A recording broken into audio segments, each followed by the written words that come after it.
विषय में अपने सखी लेके पलंगिया पर रोज हिलाता।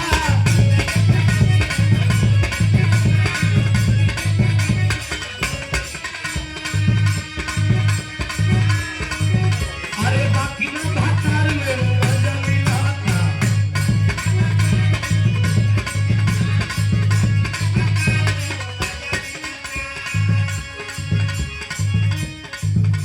चौकी पखात नहीं खे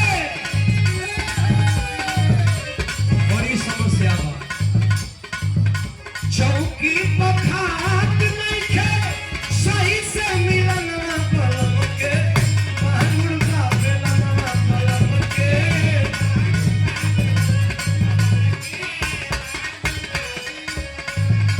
पलम के बाहुर का बेलना। अरे राजा के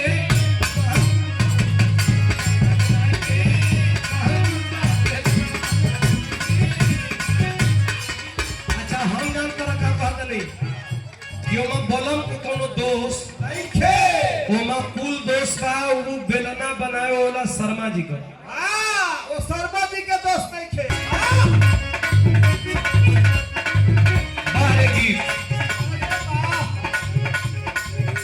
चौकी पखात नहीं खे।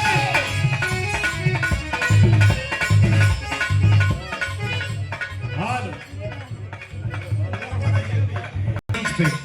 कैसे बात चौकी पखात नहीं खे सही से मिलन पलम के बाहुर का बेलना पलम के।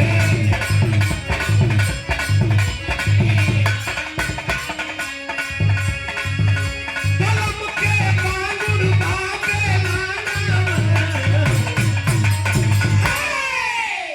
अरे राजा के बाहुर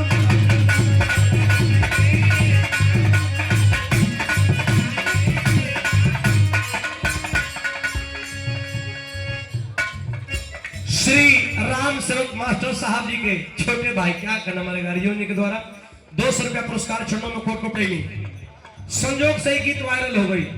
ऐसे हम शुरू कैले ही तो एक दाव हम ही जाना थे कि जितना लोग कैले एक दाव जरूर नहीं। दाव कौन है?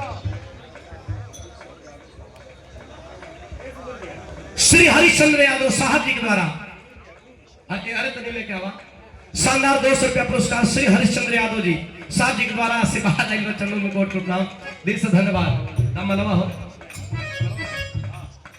प्रवेश भाई के गीत बाकाने भैया को गीत हमारे गाने दो।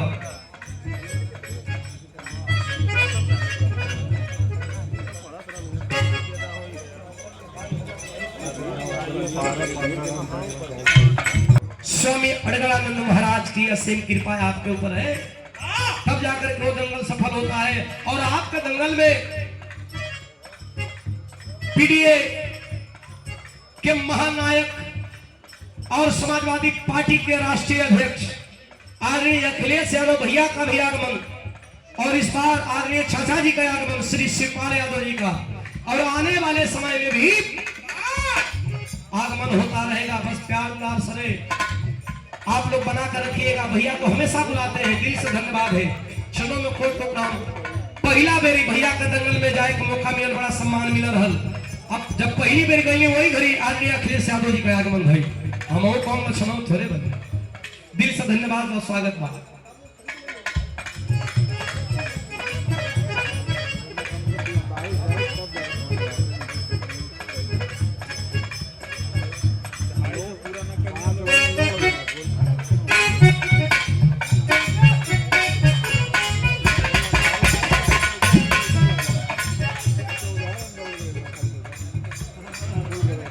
रेलवे में कार्यरत लखनऊ में भी राउर ड्यूटी बा क्या कहना श्री मुलायम यादव जी वाह बारे भैया 500 रुपया पुरस्कार देके सम्मान बढ़ाइए बनी। चलो कोट को प्रणाम दिल से धन्यवाद आशीर्वाद की कामना ताजनगी।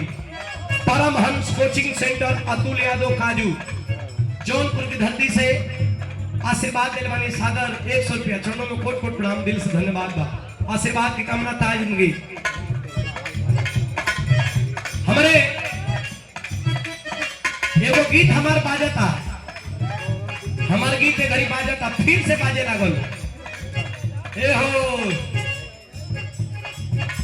हमारे खिला